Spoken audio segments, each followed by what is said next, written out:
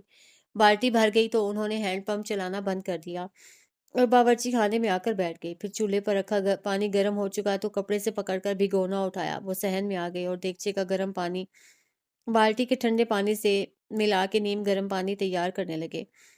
ادھر ملانی جی چولہا بند کر کے بجھا کر کمرے میں آ گئیں۔ لا بچے کو نہلا دوں۔ وہ بچے کی طرف ہاتھ بڑھا کر بولی۔ سائی نے انہیں دیکھا، پھر بچہ انہیں دینے کی بجائے گود میں لیے باہر آ گیا۔ ہینڈ پمپ کے پاس ہی کپڑے اور برتن دھونے کے لیے جگہ مخصوص تھی، وہاں رکھی چوکی پر آ بیٹھا اور بچے کو ران پر لٹا کر رگڑ رگڑ کر ٹھنڈے پانی سے ہاتھ دھونے لگا۔ ملانی جی سمجھ گئیں وہ بچہ انہیں نہیں دے گا، اس لیے انہوں نے دوبارہ اس سے بچہ نہیں مانگا اور چوکی اٹھا کر اس کے پاس آ بیٹھیں، جو اب بچے کے گرد لپٹے کپڑے ہٹا رہا تھا۔ پھر اس نے دونوں پاؤں جوڑ کر بچے کو پیروں پر بٹھا لیا۔ ملانی جی بالٹی میں سے پانی کے مگ بھر بھر کر بچے پر انڈیلنے لگیں اور وہ ایک ہاتھ سے بچے کو دوسرے ہاتھ سے اس کے جسم کو نرمی سے صاف کرنے لگا۔ بچہ ٹھنڈ اور پانی سے پریشان ہو کر رونے لگا۔ وہ دونوں پورے اطمینان سے اسے غسل دیتے رہے۔ جب وہ پاک ہو چکا تو مولوی صاحب نے ایک تولیہ سائیں کے ہاتھوں میں پکڑایا، جس میں بچے کو لپیٹ کر وہ کمرے میں آ گیا۔ ملانی جی اور مولوی صاحب کمرے میں آئے تو وہ بچے کو تولیے سمیت چارپائی پر لٹائے اس کے جسم کو خشک کر رہا تھا۔ اب اس کے لیے کپڑے کہاں سے لاؤں؟ ملانی جی بولی تو مولوی عبدالخالق نے کہا، سورج تو نکلنے دے، اس کا انتظام بھی ہو جائے گا۔ پھر ایسا کرتی ہوں، گرم چادر نکال لیتی ہوں، ابھی اس میں لپیٹ لیتے ہیں۔ بولتی ہوئی وہ صندوق سے گرم چادر نکالنے لگیں۔ پھر جب بچے کو گرم چادر میں لپیٹ چکے تو مولوی صاحب سائیں سے بولے، لا بچہ مجھے دے دے۔ اس نے کچھ کہا تو نہیں مگر بچے کو سینے میں بھینچ لیا۔ مولوی عبدالخالق متبسم لہجے میں بولے، اس کے کان میں اذان دینی ہے یا پھر تو اذان دے دے۔ اس نے ان کی بات سنی اور پھر سے بچہ انہیں دے دیا۔ ملانی جی دودھ گرم کرنے چلی گئیں اور مولوی صاحب بچے کے کان میں ذات کی کبریائی بیان کرتے ہوئے اذان کے الفاظ اس کی سماعتوں میں انڈیلنے لگے۔ اذان کی ادائیگی کے بعد انہوں نے بچہ اس کی گود میں ڈالا تو اس کی بے چینی کو محسوس کر کے مسکرانے لگے۔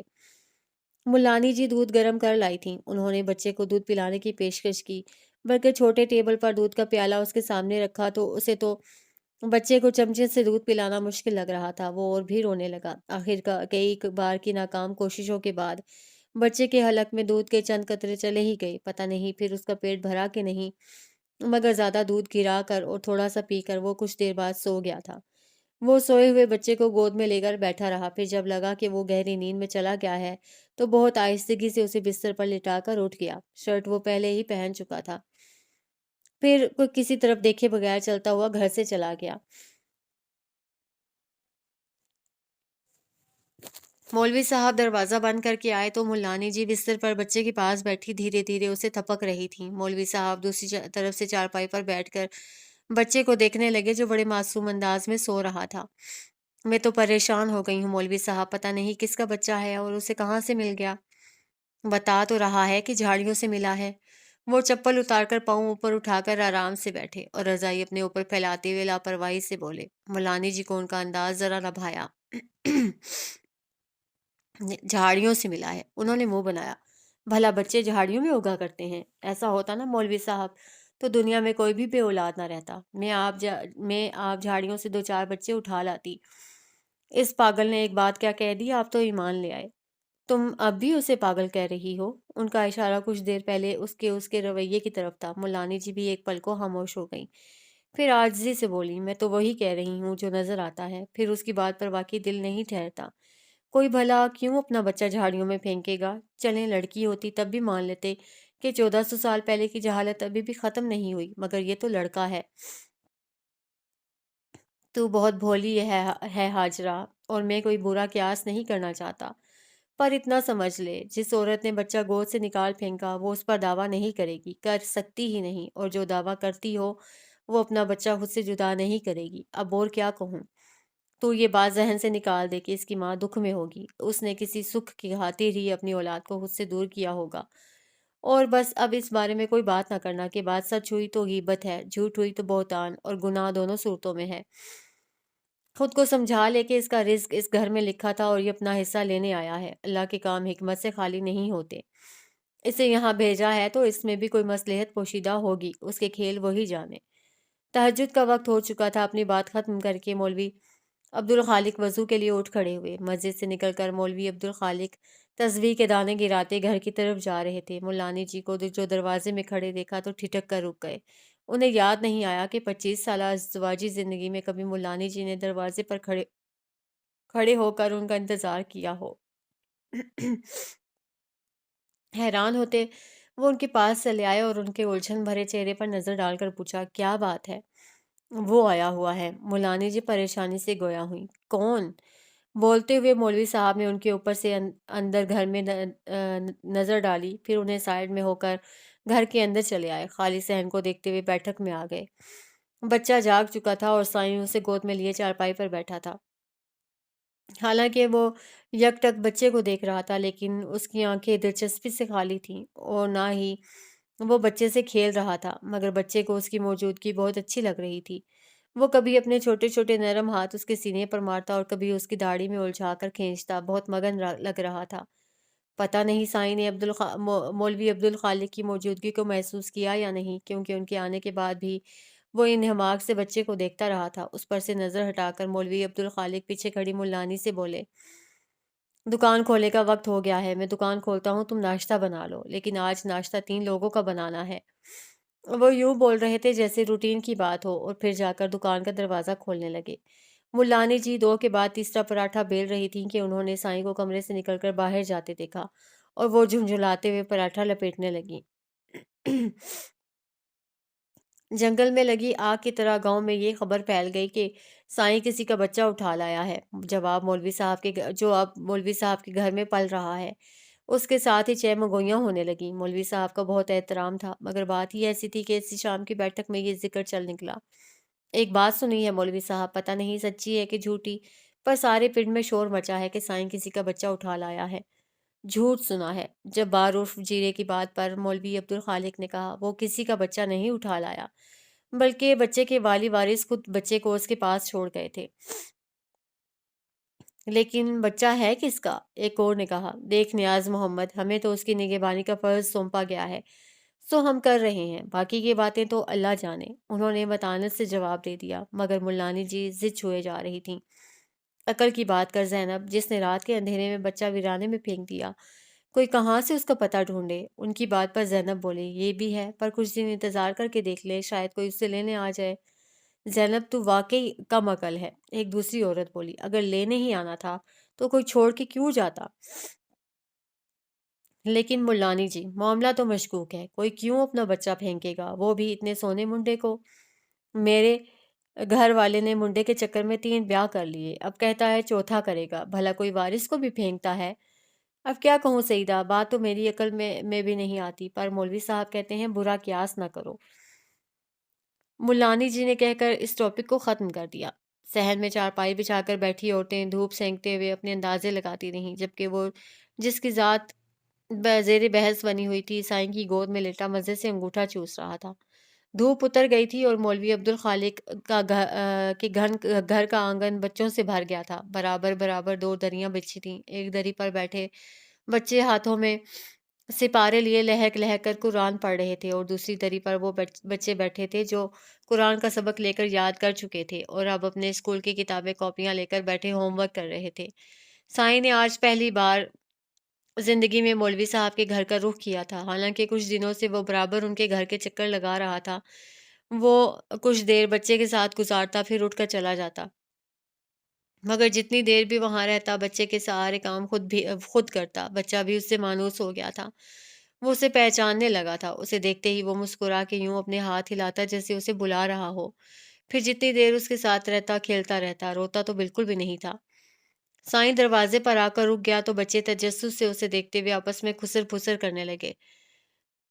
ایک کو حساب کا سوال سمجھاتے ہوئے مولوی عبدالخالق نے دروازے کی طرف بچوں کی دلچسپی محسوس کر کے سر اٹھا کر دیکھا، پھر سائیں پر نظر پڑتے ہی بشاشت سے بولے، اور جھلیا، باہر کیوں کھڑا ہے؟ اب تو اس چوکھٹ پر تیرے نام کے تعویذ گڑے ہیں، سیدھا اندر چلا آ۔ وہ چلتا ہوا اندر آیا اور مولوی عبدالخالق کے ساتھ دری پر بیٹھ گیا۔ اسے چپ دیکھ کر مولوی عبدالخالق نے کہا، کاکے سے ملنے آیا ہے؟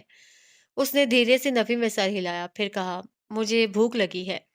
سبحان اللہ! مولوی صاحب نے بے ساختہ کہا، پھر آوازیں دینے لگے، ہاجرہ، او ہاجرہ! کھانا لے کر آؤ بھئی، لیکن ایک منٹ۔ انہیں کچھ خیال آیا تو بول کر معنی خیز نظروں سے اسے دیکھنے لگے۔ کھانا تو ضرور ملے گا، پہلے میں ایک کام کرنا ہوگا۔ اس نے سوالیہ نظروں سے انہیں دیکھا۔ مولوی عبدالخالق اس کے استفسار کو سمجھ گئے تھے، لیکن اسے کچھ بتانے کی بجائے وہ اشارے سے ایک بچے کو اپنے پاس بلانے لگے، ادھر آ۔ بچہ پاس آ گیا تو بولے، جا کر جبار سے کہہ کر اپنا تام جھام اٹھا کر لے کر چلا آئے۔ جبار کون؟ جیرا نائی؟ بچے نے معصومیت سے پوچھتے ہوئے تصدیق چاہی تو مولوی صاحب ماتھا پیٹ کر بولے، تم لوگ نام بگاڑنے سے باز نہ آنا۔ ہاں بھائی، جا کر جیرے نائی سے کہو میں نے بلایا ہے۔ اور بچہ ان کے کلسنے پر محظوظ ہوتا باہر بھاگ گیا۔ اسے بھیج کر مولوی عبدالخالق سائیں کی موجودگی کو فراموش کرتے ہوئے بچوں کو پڑھانے لگے۔ سلام مولوی صاحب۔ جبار نے دروازے پر ہی سلام جھاڑا۔ مولوی صاحب اس کے سلام کا جواب دیتے اٹھ کھڑے ہوئے۔ اپنا سامان ساتھ لائے ہو؟ جی مولوی صاحب، سب اٹھا لایا۔ اس نے اپنے کندھے سے لٹکے لکڑی کے صندوق کو تھپکا، پر آپ کے بال تو جمعے کو ہی تراشے تھے اور خط بھی بنایا تھا، پھر کیسے بلانا ہوا؟ اس کی بات پر مسکرا کر مولوی صاحب نے سائیں کی طرف اشارہ کر کے کہا، تیری ضرورت مجھے نہیں، اسے ہے۔ پھر اس کے پاس آ کر بولے، چل اٹھ، بہت پھر لیا اس طرح، اب تجھے انسان کا بچہ بناتے ہیں۔ اس کے بعد اندر سے میز اور کرسی منگوا کر اسے کرسی پر بٹھا دیا۔ جبار پھرتی سے اپنا سامان نکال کر میز پر رکھتا جا رہا تھا۔ سائیں کے جی میں جانے کیا آئی کہ وہ آئینہ اٹھا کر اس میں اپنا چہرہ دیکھنے لگا۔ وہ چہرہ جسے مدت سے دھویا نہیں گیا تھا، بڑے بالوں اور اتنا تراشیدہ داڑھی میں چھپا ہوا تھا، اسے جیسے خود بھی اپنی پراگندہ حالی پر یقین نہیں آیا۔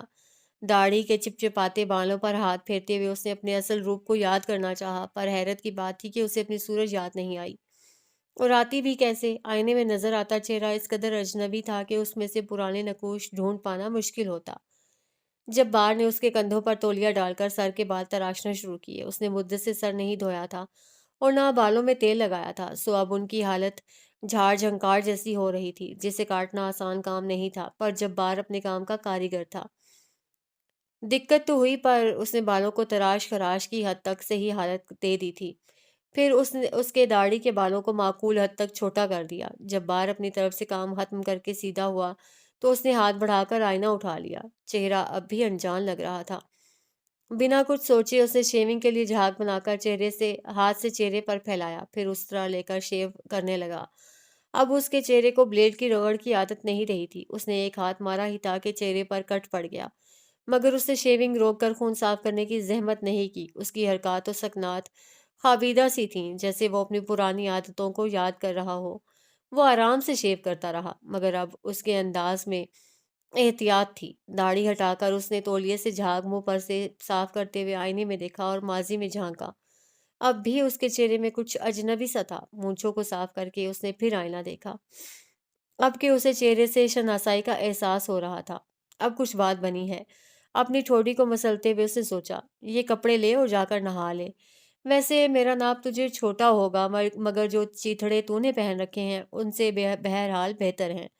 ابھی انہی سے کام چلا لے، کل تیرے 2 جوڑوں کا کپڑا خرید کر درزی کو سلنے کے لیے دے دوں گا۔